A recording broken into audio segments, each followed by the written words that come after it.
Hi there, I'm Pam, a growth strategist at Six and Flow. I'm excited to share with you the recent updates to the lead scoring tool in HubSpot. They've been working a lot this year on making this tool more visual, accessible, and just flexible overall. Now, what you can do with this tool is score both contacts and companies based on their fit or their engagement with your business.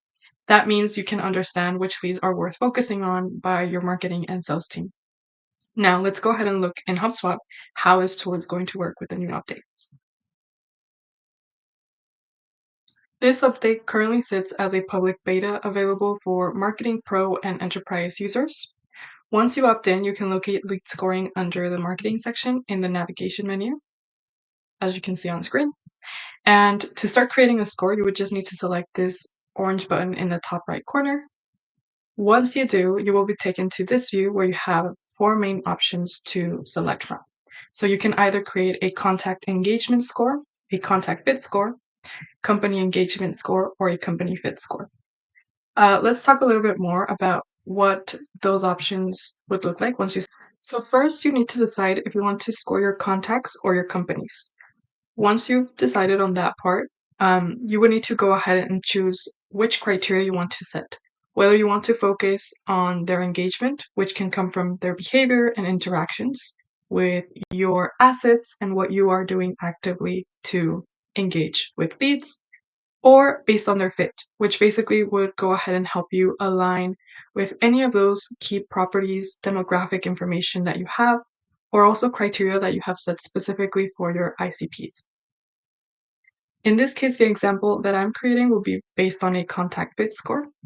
Once I go ahead and select this score and click on create, I will get this view, which is the lead scoring builder. And here there are a few things to consider when being able to populate this, and then obviously from there turning it on and watching it work. So first off, now you have a score range of 0 to 100 points overall. This basically means that either your contacts or companies will have within that range a total number of points assigned based on the criteria that you select. So this criteria can either be added as a full list where you just go ahead and include all of the properties that are relevant, for example, here in a fit score. Or you can go ahead and create different groups based on different classifications that you want to give them.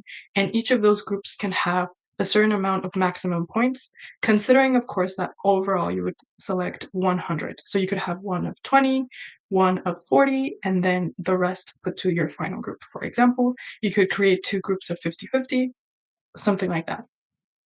Now, when you're adding property rules, what you need to go ahead and identify is this button um, where you can go ahead and select Add Object. And basically, based on whatever you've selected, in this case, we're working with context in the example, you can go ahead and pull from any of the given properties that you have. So for example, here, if you're going to be classifying based on ICP, something very important would be to have within your portal all of the key properties identified to know key information about your contacts, right? Something that could be a really good example is, for example, knowing their industry, knowing their number of employees, etc. Once you go ahead and select one, in this case, I'm just going to go ahead and select industry, you're also able to choose an operator, which basically allows you to go ahead and define what we are now used to seeing across HubSpot, which is defining the information or the types of values and how I want to classify them, right? Like you would do either on a list or on a workflow, etc. And you can go ahead and select either, for example, it is known, it is equal to any of these exact values.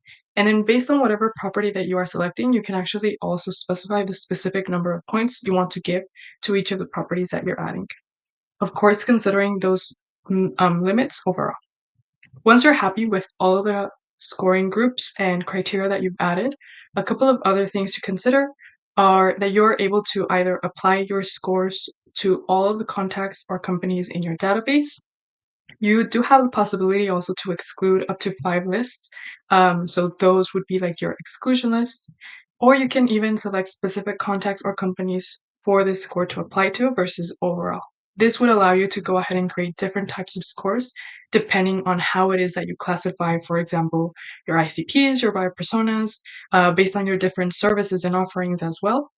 And last but not least, within settings, you're able to actually give a custom label to the scoring property, which means now you're able to go ahead and reference this value within reports, workflows. You can even add them to your CRM cards in those cards that we're able to do now. And it's just going to be overall something that you can visualize and reference within HubSpot. So I hope this has been useful and let us know what you play around with the new lead scoring tool.